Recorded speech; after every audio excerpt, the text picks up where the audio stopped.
بسم الله الرحمن الرحيم عم يتساءلون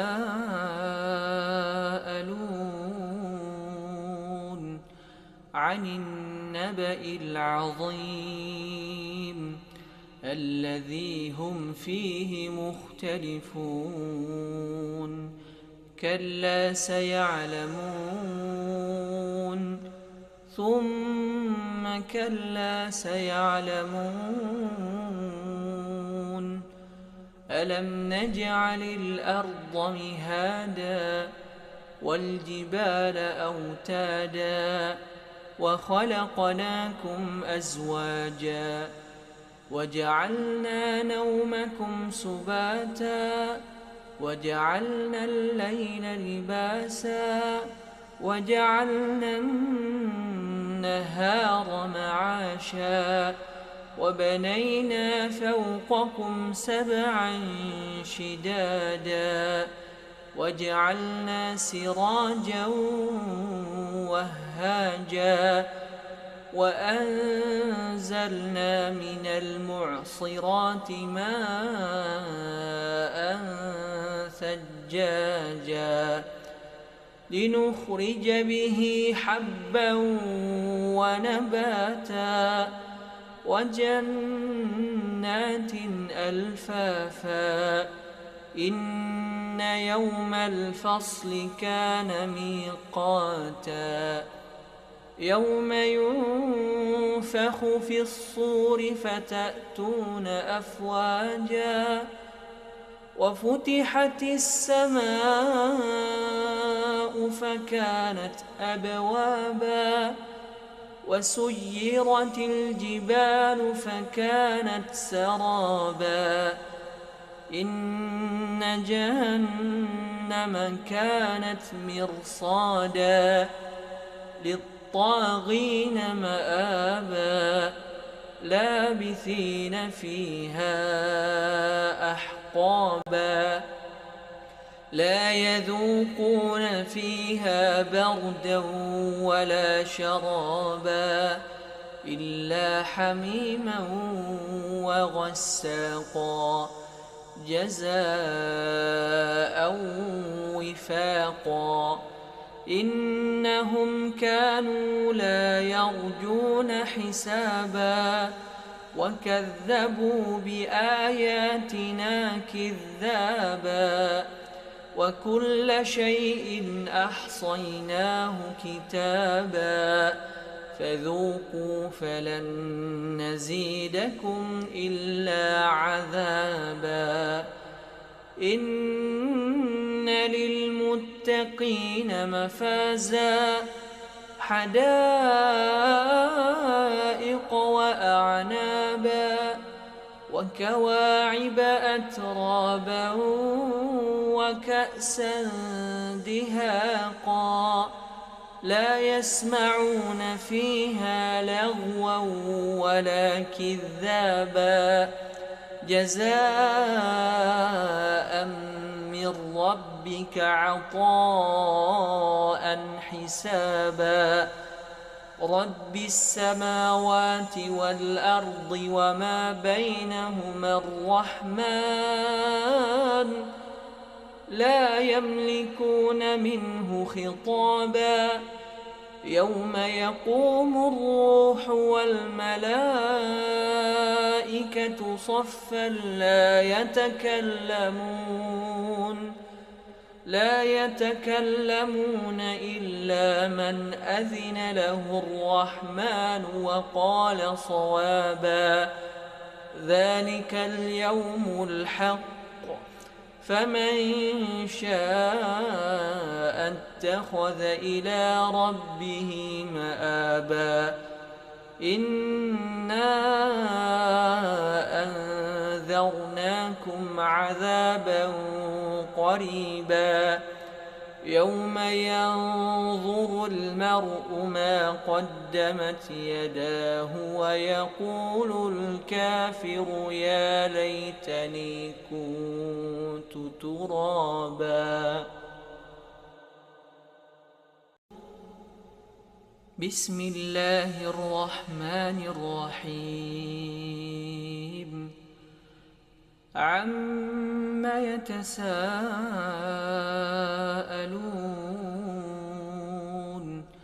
عن النبأ العظيم الذي هم فيه مختلفون كلا سيعلمون ثم كلا سيعلمون ألم نجعل الأرض مهادا والجبال أوتادا وخلقناكم أزواجا وجعلنا نومكم سباتا وجعلنا الليل لباسا وجعلنا النهار معاشا وبنينا فوقكم سبعا شدادا وجعلنا سراجا وهاجا وأنزلنا من المعصرات ماء ثجاجا لنخرج به حبا ونباتا وجنات ألفافا إن يوم الفصل كان ميقاتا يوم ينفخ في الصور فتأتون أفواجا وفتحت السماء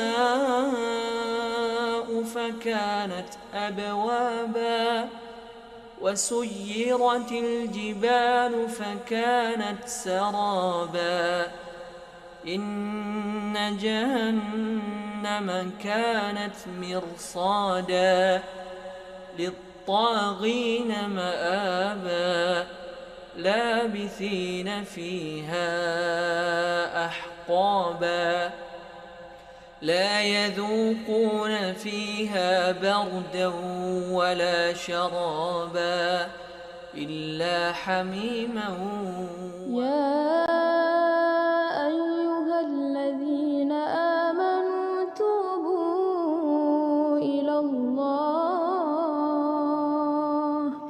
توبوا إلى الله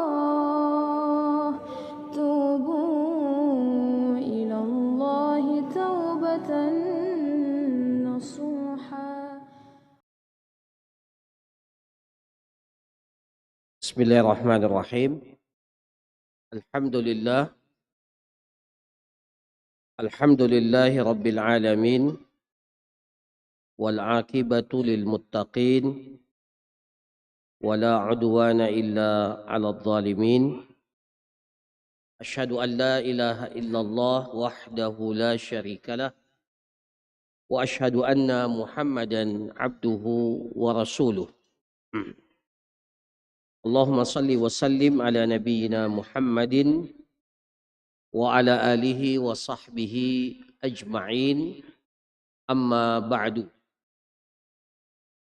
Hadirin jamaah salat maghrib yang dirahmati oleh Allah subhanahu wa ta'ala, alhamdulillah kita bersyukur memuji kepada Allah subhanahu wa ta'ala yang masih berkenan memberikan kepada kita kesempatan, kesehatan, sehingga kita dapat melaksanakan, memaksimalkan kewajiban dan ketaatan kita kepada Allah subhanahu wa ta'ala. Kemudian sebagaimana biasanya pada malam hari ini, kembali kita akan melanjutkan kajian kita dan melanjutkan pembahasan yang lalu.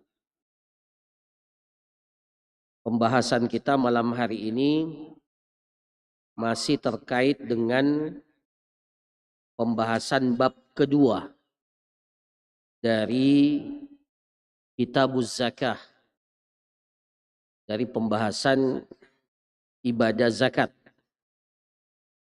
Bab yang kedua yaitu yang terkait dengan zakatu al-zahabi wal fiddah, zakat emas dan perak. Tentunya pada pertemuan yang lalu zakat emas dan perak, baik dari sisi hukumnya, kemudian kadar yang diwajibkan, kemudian tentunya syarat-syarat kewajiban zakat emas dan perak, termasuk apa hukum menggabungkan keduanya, ya, emas dan perak, apakah boleh digabungkan atau tidak. Dan yang terakhir yang beliau singgung adalah terkait dengan zakat perhiasan yang berupa emas atau perak. Perak ini, pembahasan yang terakhir dalam bab kedua ini adalah pembahasan tentang zakat urud at-tijarah, zakat barang dagangan, zakat urud at-tijarah, zakat yang terkait barang dagangan. Nah, ini juga termasuk di antara pembahasan yang sangat penting untuk diketahui bagi setiap pedagang. Jadi bagi setiap pedagang itu tidak hanya penting untuk mengetahui bagaimana cara berdagang atau yang biasa kita sebut dengan fikih muamalat, fikih jual beli. Tetapi di antara hal yang perlu untuk mereka ketahui juga adalah terkait dengan zakat urudit tijarah, zakat barang dagangan itu. Bagaimana perhitungannya dan bagaimana cara mengeluarkannya, ya. Nah, ini atau apa saja syarat yang dipersyaratkan pada zakat barang dagangan ini. Nah, ini insya Allah akan dijelaskan, ya, di dalam kitab ini terkait dengan zakat urudit tijarah.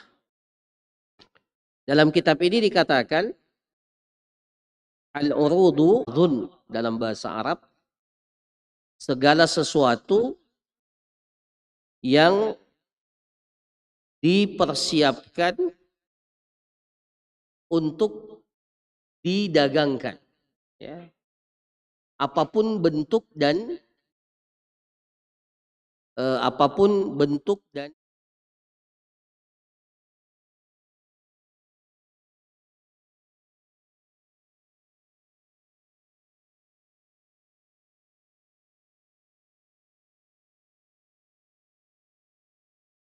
semua barang, ya, semua barang yang memang dipersiapkan untuk diperjualbelikan, apapun bentuknya, apapun jenisnya.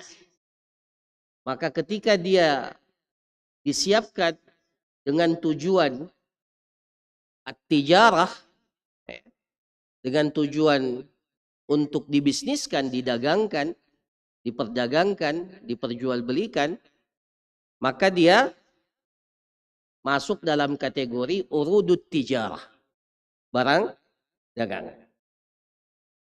Dan tentunya semakin hari bentuk-bentuk jual beli dan barang yang diperjualbelikan itu semakin berkembang, ya, semakin berkembang. Bahkan metode jual beli pun semakin berkembang, ya. Maka menjadi sangat penting bagi kita untuk mengetahui dua hal. Pertama, tata cara jual beli yang benar, seperti yang kita sebutkan tadi bahwa ada bab khusus atau fikih khusus terkait dengan hal itu, fikih muamalat. Kemudian yang kedua adalah bagaimana setiap pedagang itu menghitung harta dagangannya, apakah dia terkena zakat atau tidak.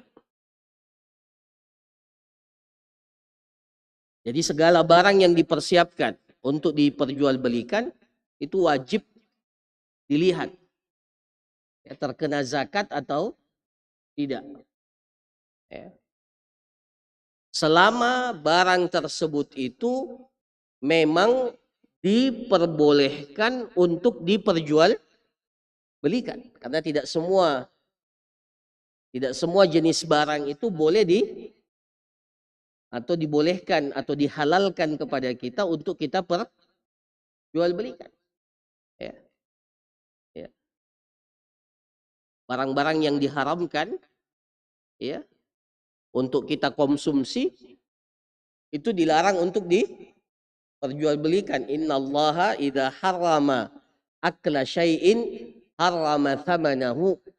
Sesungguhnya Allah Subhanahu wa taala jika mengharamkan memakan atau mengkonsumsi sesuatu, maka Allah juga mengharamkan secara otomatis bagi kita untuk memakan harga daripada barang itu. Ya. Khamar, minuman keras. Boleh tidak kita minum? Khamar jelas haram, maka tidak boleh diperjualbelikan. Ya. Jadi kalau ada yang bisnisnya ya, dagangannya adalah jual beli miras, maka secara hukum asal meskipun dia mendapatkan keuntungan dalam syariat kita itu tidak ada zakatnya, tapi ada hukumannya. Tidak ada zakatnya, memang tidak ada zakatnya, ya. Tapi ancamannya sangat keras, ya. Dilaknat oleh Allah Subhanahu wa taala. Ya. Jadi tidak semua barang itu boleh diperjualbelikan. Ya.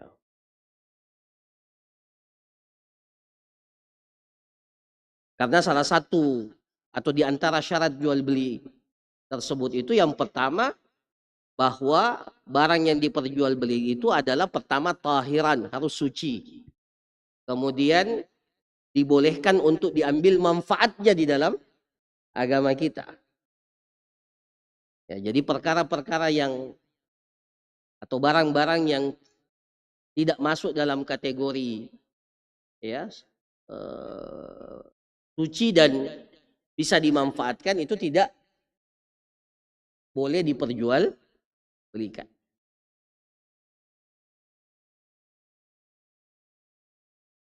Ada yang bisnis transaksi bisnis jual beli anjing.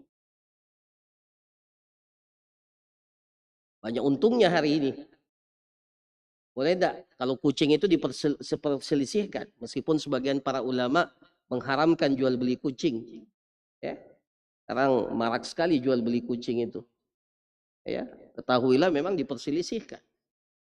Ya, jual beli kucing itu.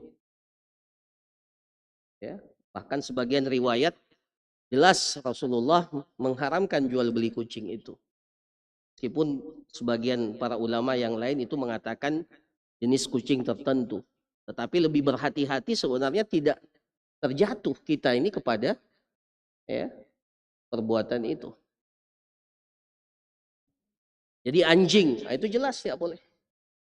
Berhala, ya, jual beli khinzir, daging babi dan seterusnya. Ini semua barang-barang yang tidak bisa tidak boleh, haram hukumnya diperjualbelikan. Maka secara otomatis tentunya dia tidak masuk dalam pembahasan ini. Ya. Tapi selainnya itu adalah masuk dalam kategori barang yang diperjualbelikan min ayyi simfin kana. Dari jenis apapun barang itu. Bahkan sekarang ada namanya jual beli saham. Ya, dulu tak dikenal jual beli saham. Ya. Nah, sekarang ini ada yang beli saham, kemudian niatnya ketika dia beli saham itu untuk dijual kembali. Maka dia terkena zakat barang dagangan kalau memenuhi syaratnya. Karena meskipun ya tidak sebagaimana lazimnya, tapi karena dia diperdagangkan, ya, dia diperdagangkan, maka dia terkena kewajiban untuk mengeluarkan zakat. Ya. Jual beli pas sekarang yang punya nilai itu ya, kemudian diperjualbelikan. Sekarang nama merek dagangan saja itu bisa diperjualbelikan. Ya. Antum punya merek dagang yang sudah terkenal, ya, paten. Kemudian antum jual, kerjanya jual merek dagang. Wajib zakat tak? Ya, kalau memenuhi syarat-syarat kewajiban zakat, maka wajib dizakatkan. Karena memang dia sudah termasuk di antara jenis yang diperjualbelikan hari ini. Jadi segala hal yang diperjualbelikan itu masuk dalam kategori urudut tijarah. Ya.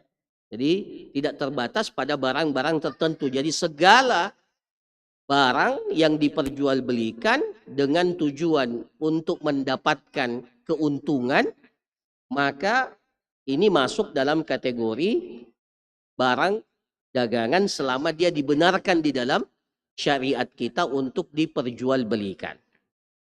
Maka dalam kitab ini dikatakan wa huwa a'ammu amwaliz zakati wa ashmaliha. Zakat barang dagangan ini adalah zakat yang paling luas cakupannya. Ya, paling luas cakupannya. Ya. Kalau kita bicara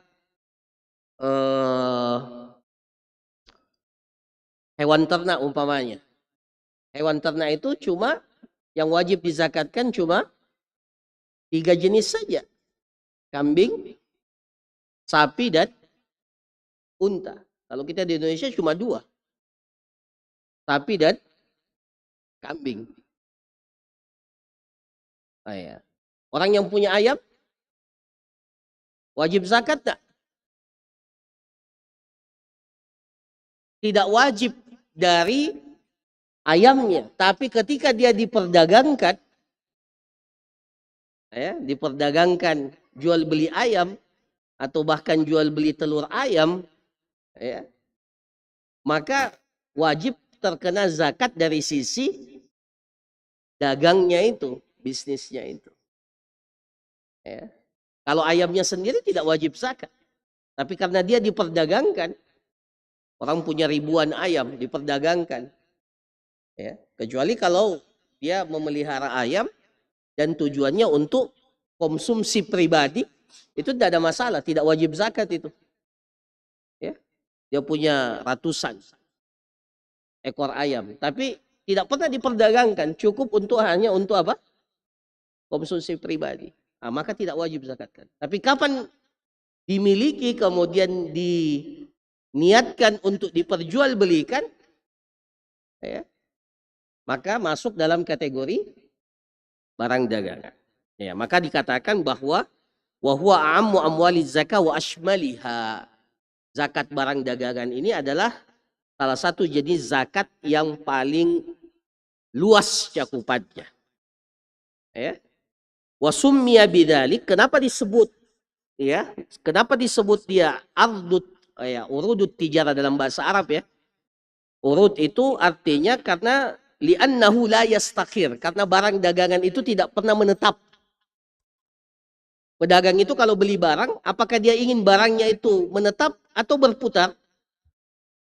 Dia ingin barangnya itu berputar. Dia tidak ingin barangnya itu lama-lama, ya, menetap bersama dengan pedagang itu. Dia ingin segera barang itu laku, dijual, kemudian dia ganti lagi dengan barang yang lain. Nah, itu maksud daripada kenapa disebut dengan urut. Urut itu benda sesuatu yang memang tidak diinginkan untuk bertahan lama.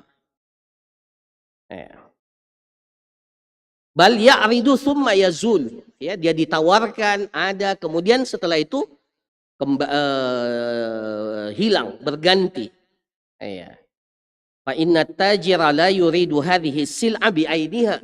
Karena pedagang itu yang dia maksudkan itu bukan barangnya.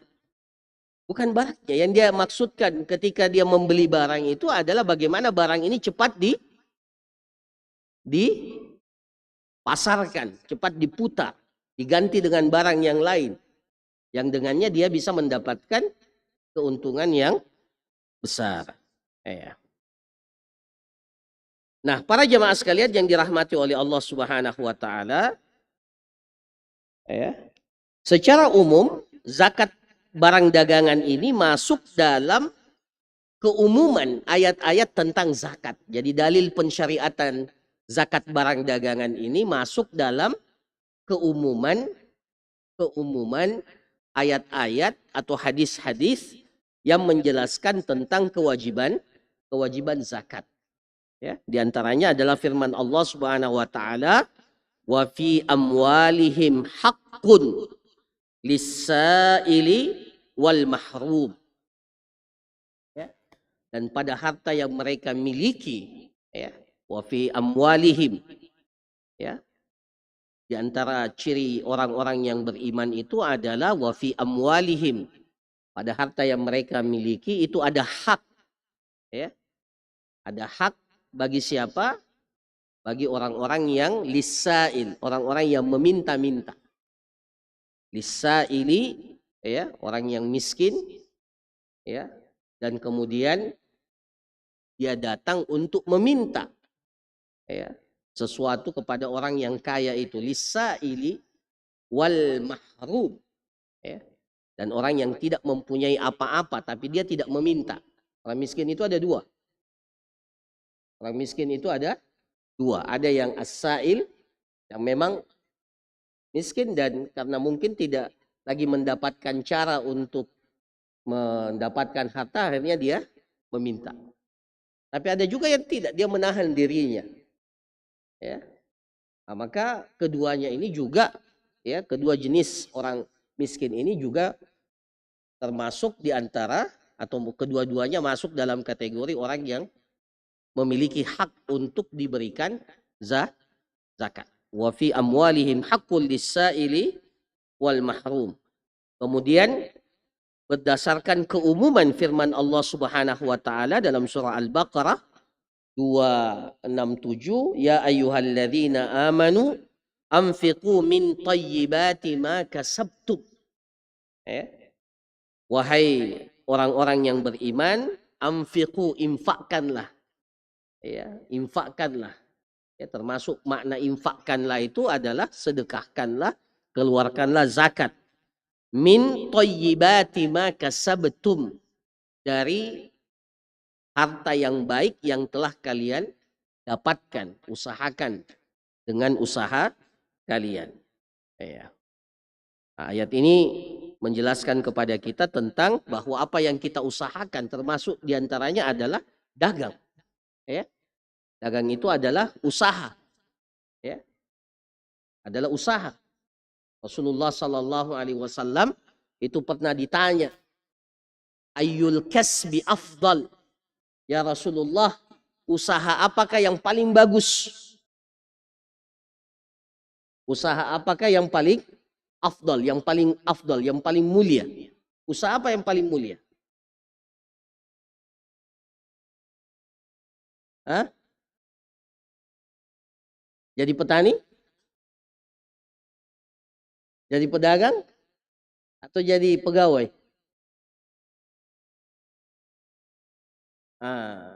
Masya Allah. Rasulullah jawab, ayyul kasbi afdal? Rasulullah jawab, amalur rajuli biyadihi. Amalur rajuli biyadihi. Seseorang yang bekerja dengan tangannya sendiri. Maksudnya dia tidak minta-minta, dia bekerja. Itu adalah pekerjaan yang paling mulia. Jadi kalau ada antum lihat orang yang pungut-pungut sampah itu, yang kita istilahkan pemulung, Ya. Oh, bahasa Makassarnya apa? Iya. Ya. Itu bukan pekerjaan hina itu. Itu dalam hadis dikatakan afdalul kasbi. Ya. Itu adalah pekerjaan yang mungkin dalam pandangan kita hina. Karena dia kerjanya mengutip, mencari sampah. Tapi dalam pandangan syariat, amalur rajuli biyadihi, dia bekerja dengan tangannya dan dia bekerja itu untuk menghidupi dirinya, keluarganya. Maka itu adalah pekerjaan yang paling afdal.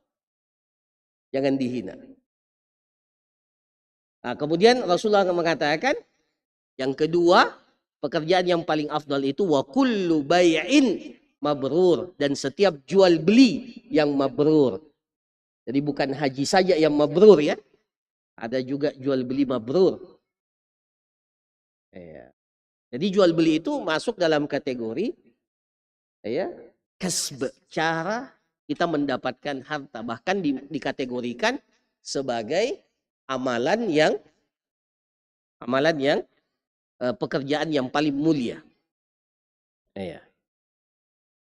Dan kemudian berdasarkan hadis Mu'ad bin Jabal radhiyallahu an, Rasulullah sallallahu alaihi wasallam ketika mengutus Mu'ad ibn Jabal radhiyallahu an ke negeri Yaman, a'limhum anna Allah aftarada alaihim sadaqatan min amwalihim tu'khadhu min agniyaihim faturaddu ala fuqaraihim. Beritahukan penduduk Yaman. Dan penduduk Yaman itu sudah terkenal sebagai negerinya para pedagang. Ya.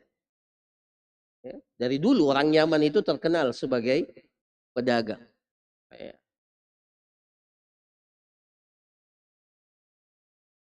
Nah, jadi ketika Rasulullah SAW mengutus Mu'ad ibn Jabal radhiyallahu an, Rasulullah berwasiat kepada Mu'ad radhiyallahu an, a'limhum anna Allah aftarada alaihim sadaqah. Sesungguhnya Allah telah mewajibkan kepada mereka sedekah, zakat, tu'khadhu min agniyaihim, diambil dari orang-orang kaya di antara mereka, ya, saudagar-saudagar kaya yang berada di antara mereka, faturaddu ala fuqaraihim, kemudian disalurkan, diberikan kepada orang-orang fakir yang berada di antara mereka. Ya. Dan di sini dikatakan wala syakka anna urudat tijara malun, dan tidak ada perselisihan di antara para ulama, tidak ada keraguan yang mengatakan bahwa barang dagangan itu masuk dalam kategori harta, harta. Ya. Nah, selanjutnya para jamaah sekalian, ini yang paling penting, syurut wujubiz zakati fiha. Syarat sehingga barang dagangan itu wajib dizakatkan. Di sini disebutkan ada 3 syarat utama. Ya. Ada 3 syarat utama sehingga barang tersebut itu wajib dizakatkan atau tidak. Barang dagangan itu. Jadi kalau antum pedagang. Dan sekarang ini Masya Allah, biar tidak punya toko bisa jadi pedagang besar. Ya. Sekarang orang meski tidak punya toko bisa jadi pedagang. Ya. Jualannya online. Tidak perlu toko. Tapi dia punya omset jadi pedagang. Dan keuntungannya besar. Nah itu harus dihitung. Ya. Nah bagaimana kita mengetahui dia wajib zakat? Perhatikan syarat-syaratnya. Yang pertama, an yamlikaha bi fi'lihi.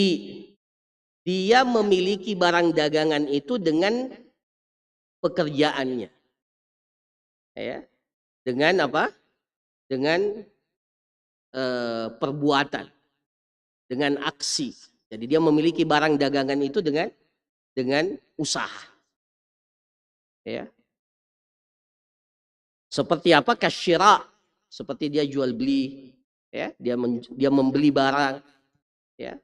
Itu yang pertama. Kemudian wa qabulil hadiyah, ya.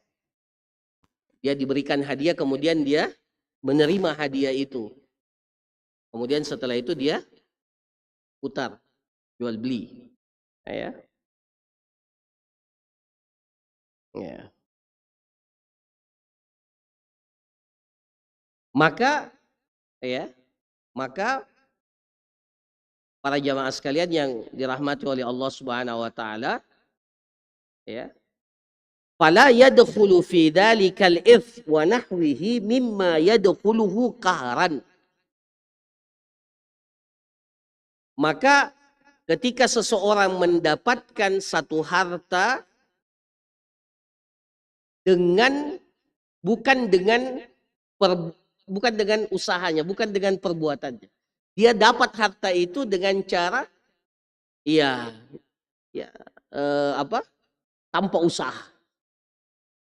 Yes. Kalau menerima hadiah itu ada respon kita. Kalau kita tidak mau terima kan kita bisa bilang tidak. Tapi kalau dapat warisan itu tidak bisa kita tolak karena memang itu menjadi hak kita, ahli waris. Nah, maka yang didapatkan dengan cara warisan itu tidak ada zakatnya. Tidak ada zakatnya, itu secara hukum asal. Yang kita dapatkan secara dengan jalan diwariskan itu tidak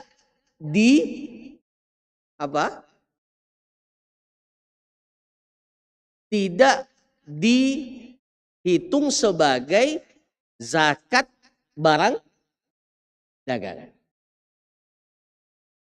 Saya kasih contoh. Saya dapat mobil dengan status pemberian hadiah. Ketika saya terima barang itu, saya niatkan bahwa mobil ini saya akan jadikan sebagai modal dagangan. Modal dagangan. Maka kalau sudah mencapai nisab dan haulnya, maka wajib zakatkan, karena saya mendapatkannya dengan ada action, ada perbuatan dari saya. Kalau menerima hadiah itu kan ada fi'il, di situ ada perbuatan. Tapi saya dapat warisan mobil. Kemudian mobil itu saya jual. Kena zakat tidak? Kena zakat tidak mobilnya? Tidak. Kenapa? Karena ketika saya mendapatkan mobil itu, saya dapatkannya dengan cara tanpa usaha. Itu adalah warisan. Maka ketika sama juga kalau saya dapat tanah, dapat rumah, kemudian dijual, maka itu tidak, meskipun dijual, maka dia tidak mendapatkan, dia tidak terkena kewajiban zakat. Makanya syarat yang pertama itu kita dapatkan harta barang dagangan itu dengan cara adanya perbuatan usaha kita. Itu syarat yang pertama. Tapi ini tidak berdiri sendiri. Harus disertai dengan syarat yang kedua. Apa syarat yang kedua? Ketika dia an yamlikaha biniyatit tijarah. Dia memiliki harta barang dagangan itu, ketika dia memilikinya memang diniatkan untuk didagangkan.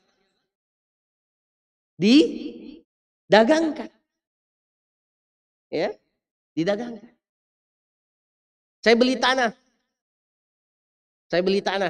Tapi niatnya tanah itu saya akan bangun rumah. Atau bangun rumah untuk anak saya umpamanya. Tapi satu waktu saya bilang, saya tidak suka lokasinya tanah ini. Saya mau jual saja. Kemudian saya mau beli tanah yang lain. Wajib zakat tidak itu? Wajib zakat tidak? Tidak wajib zakat. Kenapa? Ketika saya memilikinya, niatnya bukan untuk diperdagangkan. Saya membeli tanah itu untuk apa? Untuk bangun rumah. Untuk bangun rumah. Maka bukan untuk saya bisniskan. Beda dengan pengusaha properti, ya, atau pengusaha kapling. Ya. Dia beli tanah memang tujuannya apa? Wah, dia mau kapling tanah itu kemudian diperjualbelikan. Nah, itu tiap tahun wajib zakat itu meskipun tanahnya belum laku. Kok, memang begitu. Jadi jangan coba-coba jadi pengusaha kapling kalau tidak siap zakat. Besar itu zakatnya. Jangan nanti hitungannya nanti sudah laku, Ustaz. Tidak. Setiap tahun Anda wajib zakat kalau mencapai nisab. Karena selama Anda memilikinya, memang ketika dimilikinya niatnya untuk iya. Kan niatnya memang supaya ya, makanya dia pasang iklan, dia ini. Ya, dia pasarkan di mana-mana. Berarti niatnya memang untuk diperjualbelikan. Maka wajib zakat. Ya, jadi itu syarat yang pertama. Syarat yang kedua. Jadi memang diniatkan untuk, beda dengan yang pertama tadi. Dia beli tanah untuk bangun rumah. Tapi setelah itu dia tidak suka lokasi itu. Dia pindahkan ke lokasi yang lain. Maka ketika dia jual, dia tidak wajib untuk mengeluarkan zakat. Kenapa? Karena memang niatnya bukan untuk bisnis ini. Ya, bukan tujuannya untuk mendapatkan Jelas ini ya, supaya beda ya. Jadi sama-sama beli harta, sama-sama beli aset, yang satu wajib zakat, yang satu tidak wajib zakat. Yang membedakan apa? Niat. Tapi di sini niat itu tidak boleh dipermainkan. Dia pengusaha properti, tidak laku-laku 1 tahun.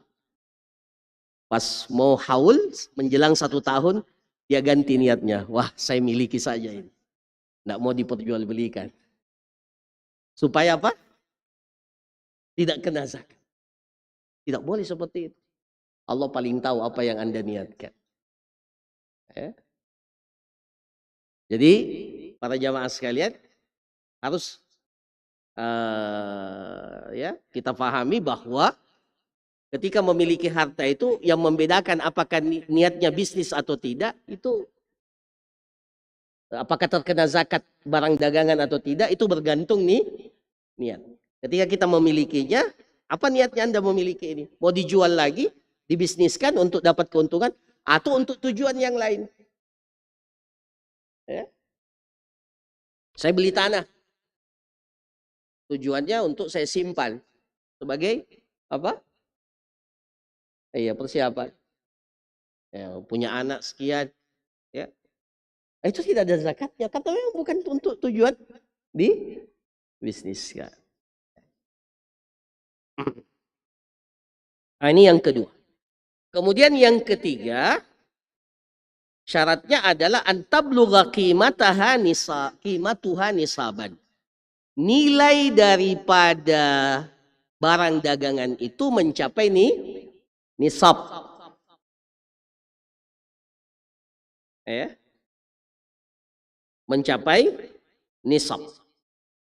Berapa nisabnya? Sama dengan nisab emas dan perak. Berapa nisab emas? 20 dinar. Sekitar yang lalu ya, sudah dijelaskan oleh Ustaz Henry. Berapa? 85 gram emas. Emas yang berapa karat itu? 24 karat. Ya. Kalau dia lebih muda lagi emasnya 22 karat itu sekitar 90-an. Ya, 90 gram. Kalau emas apa di bawah emas 22, kemudian emas apa lagi? Nah, itu lebih banyak lagi gramnya.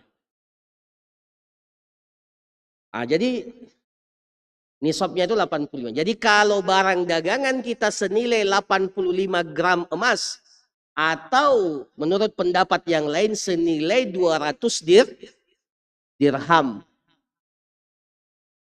Ya. Senilai 200 dirham. Ya, berapa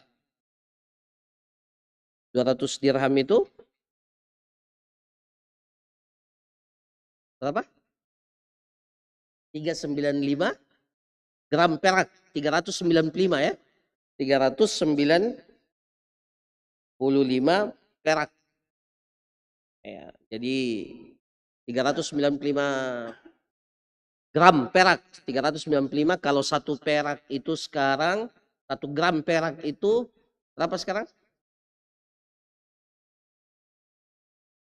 11.000. Berarti berapa itu?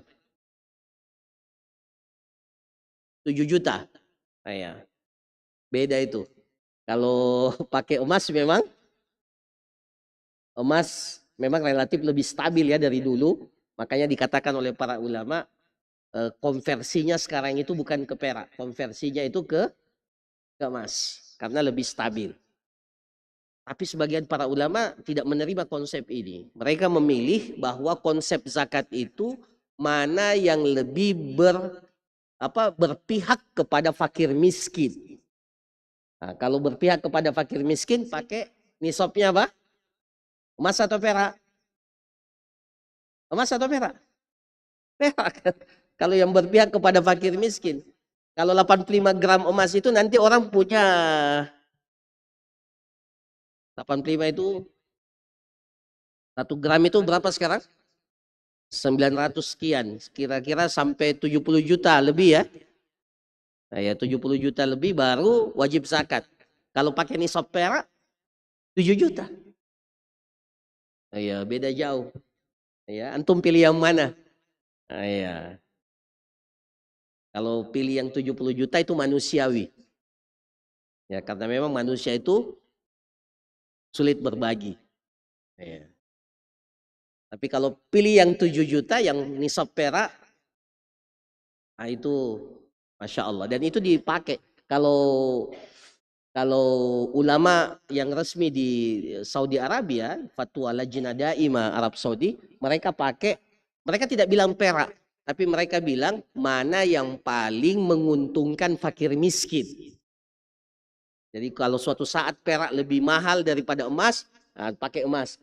Kalau sekarang ini perak yang lebih menguntungkan bagi fakir miskin.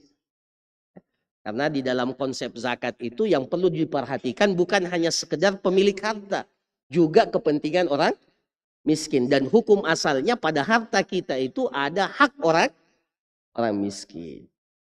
Ya. Jadi kalau orang punya, betul ya 7 juta.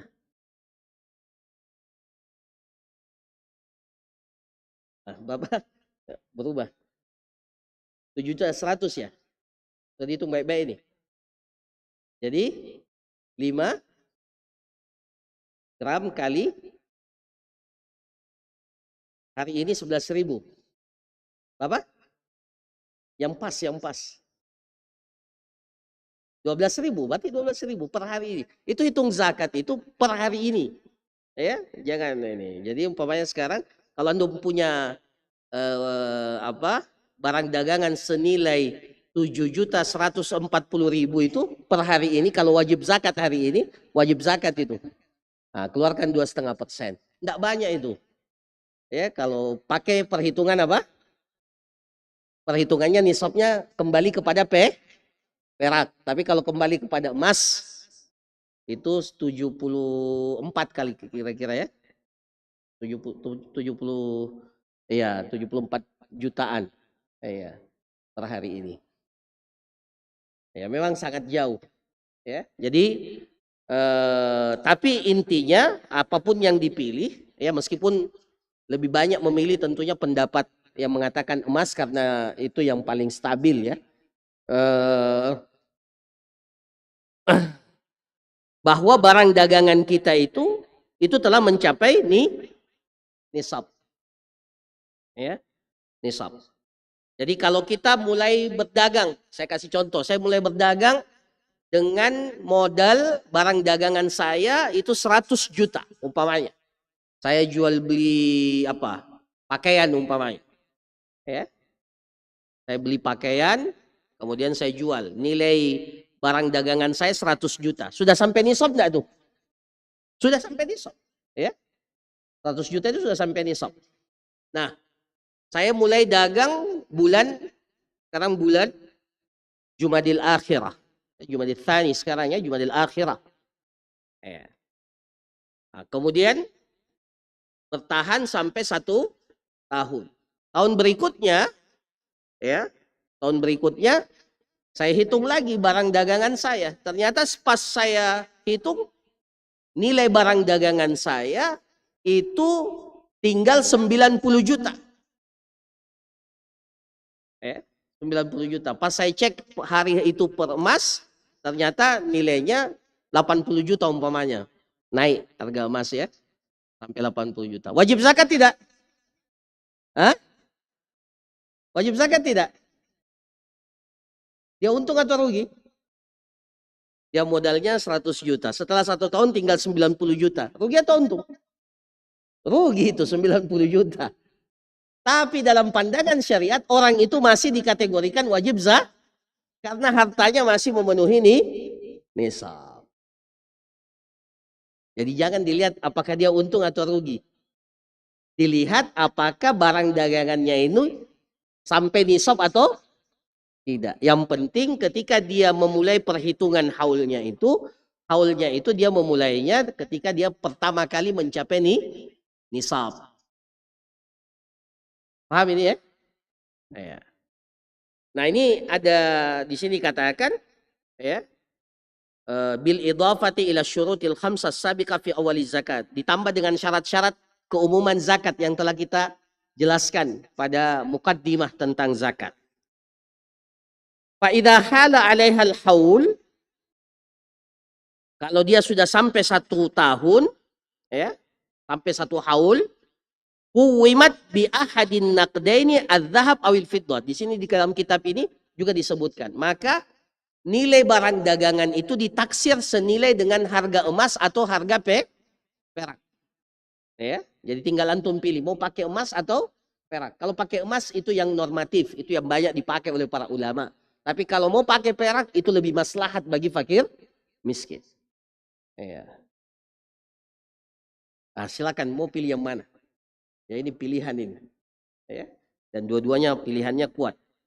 Fa idza balagatil qimatu nisaban, jadi kalau barang dagangannya itu sampai nisab, wajaba fiha rubul usyur, maka dikeluarkan 2,5%. Dikeluarkan. Jadi sama dengan zakat emas, sama dengan zakat uang.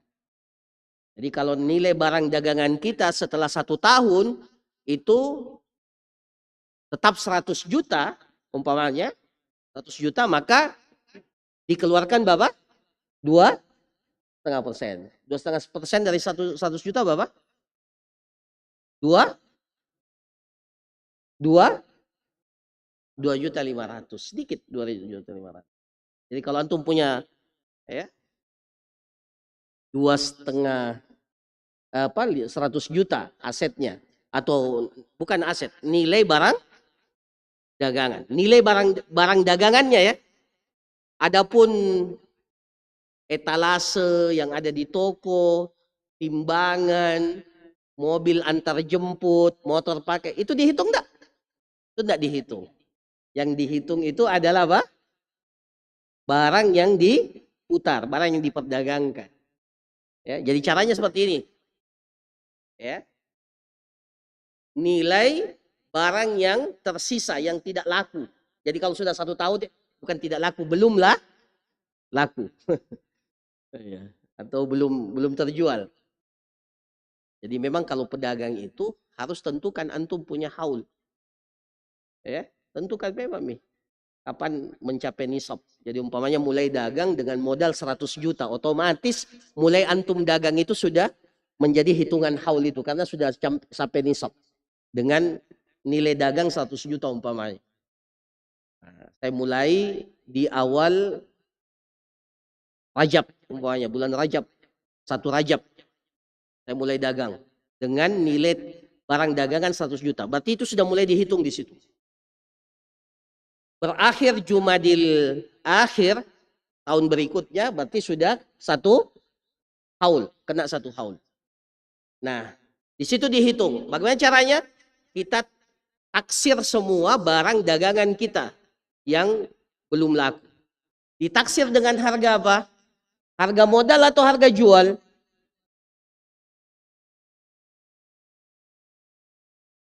Hah? Bukan harga modal. Harga barang itu pada saat itu. Harga jual barang pada saat itu. Atau harga pasaran. Lebih tepatnya harga pasaran. Jangan harga modal. Karena harga modalnya bisa lebih tinggi atau bisa lebih rendah. Karena pada hakikatnya dia dinilai dengan harga yang berlaku pada saat itu. Kalau kan antum jual itu kan senilai dengan harga pasaran pada saat. Jadi dinilai sesuai dengan harga pasar. Satu. Kemudian lihat, buka lacinya antum. Buka lacinya. Berapa sisa ada uang cash di situ? Ah, itu dihitung. Ya. Enggak ada uangnya di laci, tapi di apa? Rekening. Jangan lupa rekeningnya. Ya, uang yang masuk ke rekening. Yang transaksi online kan semua pakai rekening ya. Usahakan rekening untuk transaksi online itu dipisahkan dengan rekening harian. Ya, supaya mudah hitungnya, supaya tidak pusing. Ya, kalau disatukan itu pusing. Ini mana pengeluaran harian saya, mana dagangan itu. Jadi usahakan yang jual beli transaksi online, dropshipper, apalagi yang satu, reseller. Ya, usahakan ada rekening khususnya, khusus untuk dagangan. Nah itu nanti dihitung. Uang antum di rekening itu berapa? Kemudian dikurangi apa? Dikurangi barang titipan yang belum kita miliki atau belum utang kita, maksudnya utang kita yang jatuh tempo, ya, bukan utang yang apa? Utang antum beli motor, harga motornya 30 juta, tapi selama 4 tahun 30 juta tiap tahun dikasih masuk. Tidak begitu caranya. Itu bukan mengurangi itu. Ya, jadi yang dihitung utang itu ya hutang yang jatuh tempo saja yang harus kita bayarkan pada saat itu. Kalau terkait dengan barang dagangan. Dan ditambah dengan, nah ini jangan lupa juga, barang yang diambil oleh orang lain dan belum ingat itu. Iya. Piutang ya namanya. Iya. Jadi diingat itu. Itu juga harus dimasukkan dalam bejana zakat. Jadi ada namanya bejana zakat. Wi'auz zakah. Nah, itu digabung semuanya, kemudian dikurangi tadi utang yang jatuh tempo, kemudian setelah itu apa? Dikeluarkan kalau mencapai nisab, dikeluarkan 2,5%. Itu cara menghitung zakat barang dagangan. Makanya di sini katakan, di sini dijelaskan wala tibara fit taqwim limasturiyat bihil urud. Jadi ketika ditaksir, dinilai barang itu ya, tidak boleh dipakai harga ketika kita beli barang itu, tidak. Ya, bukan harga modal, ya. Tetapi yang dipakai adalah apa? Harga pasaran. Karena ya, nilai barang itu bisa saja apa? Bisa saja ya naik turun, ya. Ya. Nah, terakhir sebelum kita tutup, apakah mempengaruhi kalau ternyata nisabnya di pertengahan tahun itu pernah turun dari nisab? Nisabnya umpamanya kita katakan 74 juta umpamanya kita pakai emas. Ternyata dalam perjalanan 1 tahun kita mulai dengan barang dagangan senilai 100 juta. Di setengah tahun sempat turun 60 juta omset kita, barang dagangan kita. Mempengaruhi tidak? Nah, ini diperselisihkan oleh para ulama. Ada yang mengatakan itu mempengaruhi. Jadi haulnya dihitung lagi ketika dia mencapai nisab yang baru lagi. Sebagian mengatakan tidak, dan ini yang paling saya kira paling kuat, ya. Dihitung saja di awal dan di akhir. Di tengah-tengah ini namanya dagang, ya biasalah. Ya. Jadi hitung awalnya kapan nisabnya pertama kali kena, kemudian di akhirnya haulnya. Kalau sudah 1 tahun, pas 1 tahun dapat haulnya, maka keluarkan 2 0,5%. Kalau tidak dapat nisab maka tidak usah keluarkan zakat. Saya kira demikian para jamaah sekalian terkait dengan zakat barang dagangan. Insya Allah setelah ini pembahasan kita yang akan datang akan terkait dengan zakat tumbuh-tumbuhan, ya, buah-buahan dan biji-bijian. Insya Allah akan kita jelaskan pada pertemuan yang akan datang. Barakallahu fikum, jazakumullah khairan. Sebelum kita tutup, 1 atau 2 pertanyaan. Ya, yang belakang dulu ya, silakan. Waalaikumsalam.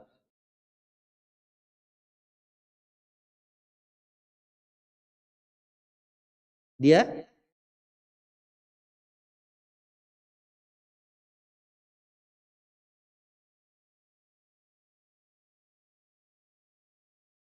ya, ya,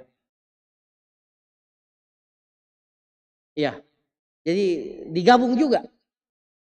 Iya, ini masuk dalam amfiku min thayyibati ma kasabtum. Nafkahkanlah, zakatkanlah apa dari harta-harta yang baik yang kalian telah dapatkan. Ya. Di situ termasuk adalah jasa. Sama kalau kita punya mobil. Mobil itu kita sewakan. Sewakan. Maka wajib zakat. Tapi yang dizakatkan mobilnya atau ongkos sewanya? Ongkos sewanya, bukan mobilnya. Ongkos sewanya. Tapi itu jasa. Ya, nah, jadi sama juga. Jadi karena kita dapat keuntungan dari keahlian kita, maka itu dihitung sebagai pendapatan kita. Ya. Allahu a'lam. Ya, meskipun nanti dihitungnya dia sampai nisab atau tidak. Kalau tidak sampai nisab maka tidak wajib zakat. Ya. Allahu a'lam. Ya, silakan.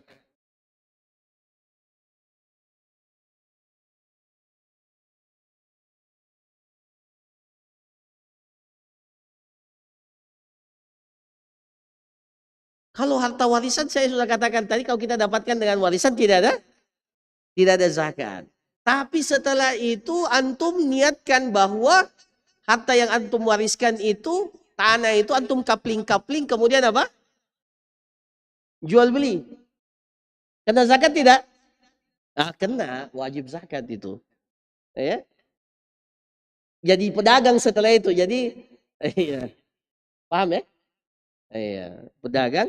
Kemudian karena tujuannya antum akan putar lagi setelah laku itu antum cari lagi lokasi lain. Nah, itu artinya apa? Memang niatnya untuk dagang. Iya. Oke. Tadi. Ya.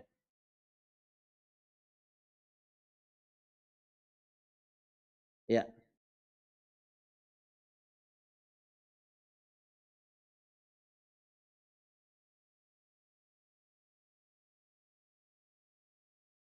Ya.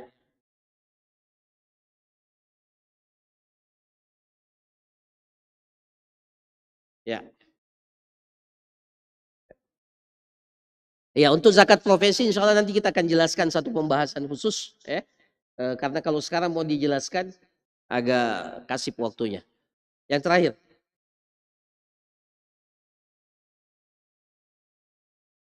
Piutang, iya.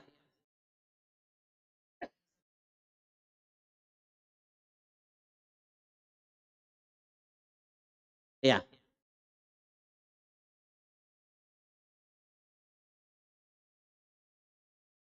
Ya. Kalau piutangnya pada orang yang, ini pernah saya jelaskan dosa, piutangnya pada orang yang memang apa? Terkenal tidak suka menunda-nunda, artinya rutin bayar utangnya. Jadi dia cuma pada orang lain, tapi sebenarnya ya harta kita aman di situ, maka harus dihitung. Tapi kalau yang 40 juta itu pada orang yang setiap kita tagih besok, bulan depan, ya, atau bahkan kalau kita datang ke rumahnya kadang juga tidak ada. Kalau yang seperti itu kata para ulama, nanti kita dapatkan baru dizakatkan. Itu pun dizakatkan sebagai berbeda pendapat ya, ada perbedaan pendapat itu. Apakah setiap tahun dizakatkan? Tapi yang paling pertengahan 1 tahun saja dizakatkan. Pada saat kita dapatkan itu uang itu. Nah, jadi tinggal dibedakan apakah dia pada orang yang apa? Orang yang membayarkan rutin atau orang yang mengingkari atau lari dari utang itu. Wallahu taala alam. Saya kira demikian para jamaah sekalian. Barakallahu fikum. Kita tutup. Subhanakallahumma rabbana wa bihamdik. Asyhadu an la ilaha illa anta astaghfiruka wa atubu ilaik. Wa sallallahu ala nabiyyina Muhammad wa ala alihi washabbihi ajmain. Assalamualaikum warahmatullahi wabarakatuh. يا أيها الذين آمنوا توبوا إلى الله